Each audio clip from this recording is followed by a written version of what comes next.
네, 15장은 1차 교회 개척 여행 13, 14장에 나오죠. 그것과 2차 개척 교회 여행 16장, 18장 사이에 있던 일을 기록합니다. 앞뒤를 연결합니다. 구약 율법 중에서 살인하지 말라, 간음하지 말라 이런 율법 말고 의식법이 있습니다. 제사를 어떻게 지내는가, 또 음식, 정결례, 할례, 오순절, 유월절 그런 것에 관한 그 율법이 있습니다. 이 법을 지켜야 구원을 받는가는 것을 가지고 교회가 토론했고, 이런 법은 지키지 않아도 된다. 오직 예수 그리스도를 하나님의 은혜에 의해서만 구원받는다는 결정을 합니다. 먼저 안디옥 교회에서의 이런 변론, 논쟁이 있었습니다. 바울이 전도 여행을 마치고 모교회인 안디옥 교회에 있을 때였습니다. 유대로부터 그리스도인 형제들이 안디옥에 내려왔습니다. 모세의 법대로 할례를 받아야 구원을 받는다고 주장했습니다. 바울과 바나바는 거기에 대해서 반대하면서 그들 사이에 논쟁이 있었습니다.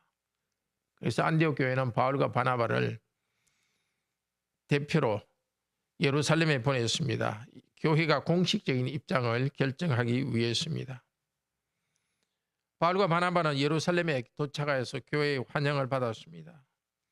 그런데 거기서 바리새인 출신의 그리스도인들은 이방인들에게 할례도 행하고 모세 율법을 지키게 해야 한다고 주장했습니다. 그래서 이 문제를 의논하기 위해서 교회의 사도와 장로들이 공의회, 총회로 모였습니다. 허심탄회하게 토론했습니다. 그 토론을 진행한 후에 먼저 베드로가 정리된 의견을 말해줍니다. 하나님은 나를 택하시고 이방인에게도 유대인과 같이 성령을 주셨습니다. 고넬료 집에서 일을 말합니다. 베드로가 고넬료 집에서 복음 말씀을 전할 때 하나님께서 성령님을 내려 주었습니다. 방언을 하게 했었습니다. 그들이나 이방인이나 우리를 차별하지 않았습니다. 즉 이방인이 할례를 받기 전에도 복음을 듣고 성령님의 역사로 동일하게 그리스도인이 되게 하셨습니다. 따라서 우리도 지킬 수 없는 구약의 의식법들, 그런 법들을 이방인 그리스도에게 지워서는 안 됩니다. 우리도 그렇고 이방인도 그렇고 그런 율법을 지키는 것이 아니라 예수의 은혜로 구원을 받습니다 하고 베드로가 먼저 정리된 의견을 말했습니다. 이어서 바나바와 바울은 자기들을 통해서 이방인 가운데 하나님께서 행하신 기적들을 쭉 보고했습니다. 교회는 아주 기쁘게 그 말을 경청했습니다. 율법을 행하지 않고도 이미 그리스도인으로서 하나님께서 삼아주셨습니다. 이어서 교회의 대표자인 예수님의 동생 야고보가 결론적으로 말합니다. 하나님이 이방인 중에 자기 백성을 택하신 것을 목격한 베드로의 증언은 구약 성경에서 하나님이 약속한 것과 일치합니다 하면서 구약 아모스 9장 11절 12절을 인용합니다. 그때 이스라엘 백성의 남은 사람들과 함께 이방인들이 다윗의 무너진 장막을 세울 것이다. 즉 교회를 세울 것이다 하고 예언되었습니다. 그 말씀대로 유대인뿐 아니라 이방인들이 하나님의 교회를 세우는 일을 함께 하고 있습니다. 그런데 이제 이방인 그리스도인들에게 구약의 의식법을 지키라고 짐을 지우지 맙시다. 다만 네 가지를 멀리하라고 권고합시다. 우상에 들어온 것, 음행, 목매어 죽인 것, 피를 먹는 것, 그것을 하지 않도록 권고하도록 합시다. 교회는 야고보의 의견을 받아들여서 결정했습니다. 우선 율법 중에 10계명은 당연히 지켜야 할 것을 전제로 합니다. 그러나 할례나 음식 규정, 유월절 이런 세리머니, 의식에 관한 것들은 지키지 않아도 됩니다. 근데 다만 예외적으로 4개는 지키도록 결정했습니다. 우상에 들어온 것, 우상 숭배와 관련한 음식을 피해라 합니다. 또 피가 아직 마르지 않은 고기를 먹지 말아야 합니다. 목매어 죽인 고기를 먹지 않아야 됩니다. 목매어 죽인 고기는 그 몸에 아직 피가 남아있기 때문에 먹지 않아야 됩니다. 그리고 음행을 피하라. 예컨대 이방인들은 가까운 가족끼리도 근친 결혼을 합니다. 그런 것을 포함해서 넓게 음행을 피하라고 결정을 합니다. 목매어 죽인 그 고기를 먹지 말아야 하는 것, 또 피채 고기를 먹지 말아야 하는 것, 이것은 그리스도인이 반드시 지켜야 하는 것은 아닙니다. 다만 유대인 그리스도인들이 구약의 관습에 익숙해 있다는 것을 고려한 결정입니다. 유대인 그리스도인들이 그것을 중요하게 지키고 있기 때문에 이방인 그리스도인 사이에 이런 음식 문제로 갈등이 일어나는 것을 방지하기 위해서 이 기본적인 것들은 절대적으로 지켜야 되는 것은 아니지만 형제 간의 평화를 위해서 지키도록 결정합니다. 우리도 다른 성도들과 함께 평화롭게 생활하기 위해서 우리가 누릴 수 있는 자유를 제한하는 그런 지혜가 있기를 바랍니다. 또 하나님의 은혜에 감사합시다. 우리에게 구약율법에 이런 의식법에 관한 것들을 지키지 않아도 되도록 하셔서 우리가 일상생활에서 하나님의 백성으로서 주신 것을 자유롭게 사용하면서 하나님께 영광을 돌리게 하신 것 참으로 감사합시다.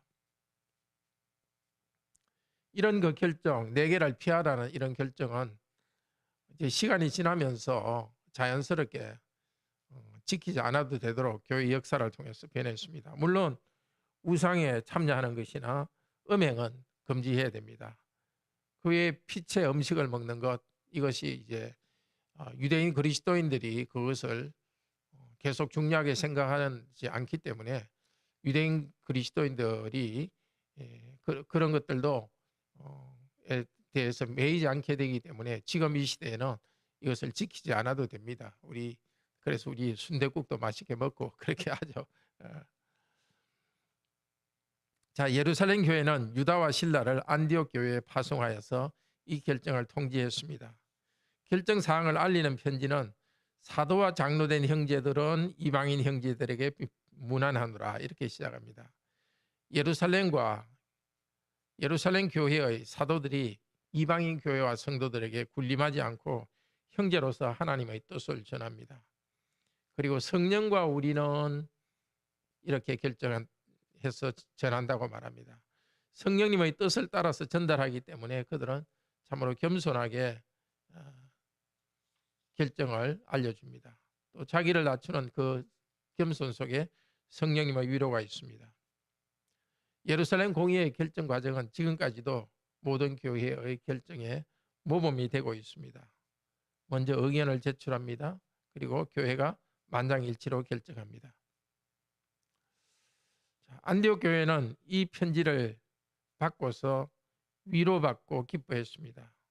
편지를 가지고 온 예루살렘 교회의 두 성도 유다와 신라도 예루살렘 교회를 대표하여서 여러 가지로 권면하여 성도들을 굳게 했습니다. 그들은 선지자이기 때문에 권면하고 위로했습니다. 선지자의 역할은 책망하는 것보다 위로하는 것이 더 중요합니다. 교회의 결정은 권면이기도 하지만 위로가 됩니다. 우리 교회의 공식 결정이나 성도의 개인적 대화도 그렇게 되기를 바랍니다.